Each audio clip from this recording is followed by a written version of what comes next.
Hi YouTube. Today I would like to talk about a Lifetime movie called Greed. It's a movie with actress Lisa Ray in it and Eric Bonet. And overall, what I have to say about the movie is that it was interesting. It was good for the most part, predictable but good at the end. But what I noticed about the movie itself is the subliminals. I'm very in tune with what I watch, and I always look for subliminals and everything, no matter what it is. So what I notice about this particular movie, the subliminals in this movie is that why does it always have to be negative when a black woman is looking for someone who has the same drive as her? Because the impression, well, the subliminals that I got from this movie, even though it might be more than that, because the name of the movie is called Greed, and it's really overall about how being greedy could have consequences that's not worth it in the end. But what I noticed the most, and it's not only from this movie, but most black movies that I watch, is that the black woman always has to be struggling or in some type of toxic relationship dynamic. And with this particular movie, it was a mixture of both, in my opinion, because the young lady who the movie was mostly centered around was trying to was trying to make a better life for herself and hopefully start a family in the future. But her boyfriend didn't seem to have the same ambition and drive as her. And I noticed that this is very common in most quote unquote black movies. And it's starting to get annoying, even though it's a very common part of life for most average black women, unfortunately. But this message itself was beyond being greedy to me, in my opinion, as a black woman. To me, I felt like, okay, like why did the guy with the money and the guy who could make her life better, why did it has to have to end in some toxic, close to deadly triangle at the end? And it almost feels like like it was trying to discourage black women from trying to be at the best that they could be, in my opinion. Again, I might be exaggerating or overthinking it, but it's just I notice that that's the narrative in most black movies.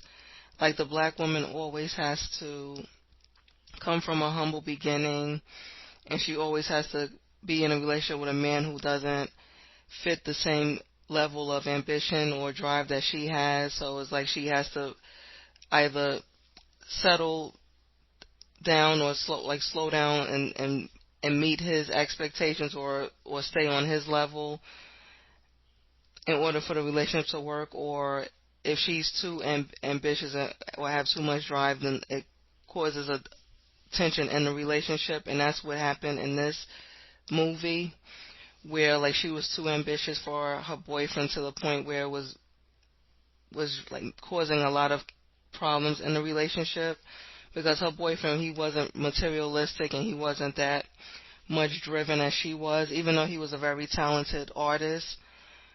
But he wasn't really pursuing his career or trying to push it to the next level as much as she was trying to get her business ideas off the ground. And it's sad to me that a lot of average black women on a regular have to experience these types of relationships when it comes to being like when it comes to being in a heterosexual relationship with like a black man.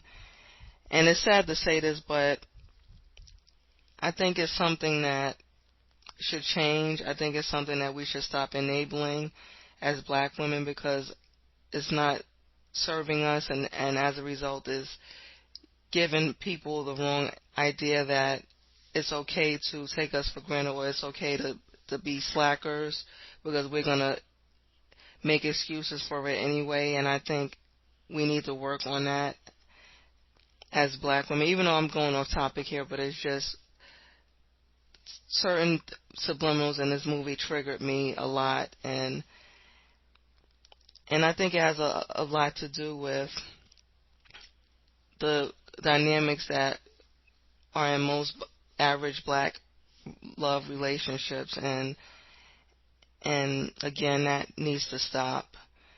Now, getting back to the movie, it was very predictable, but it was good, and everything turned out well in the end. But yeah, I didn't like the overall message in the movie, like as far as the word greed itself, because I don't think being ambitious should be interpreted as being greedy, even though she did get sucked into the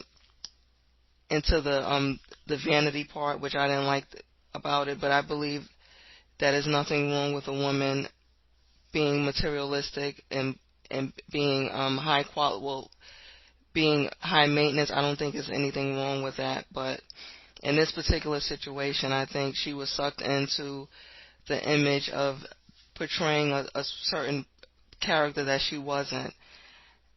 Now, I do believe that once people make money, people become better, or sometimes become worse.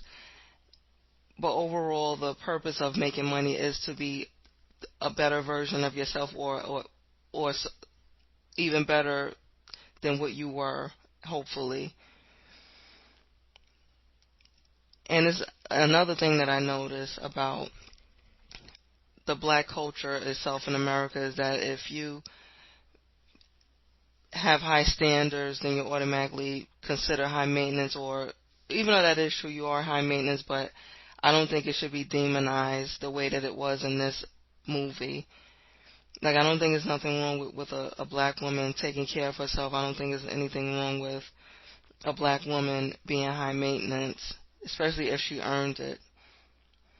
But as far as the movie, she was deceived and sold a dream that resulted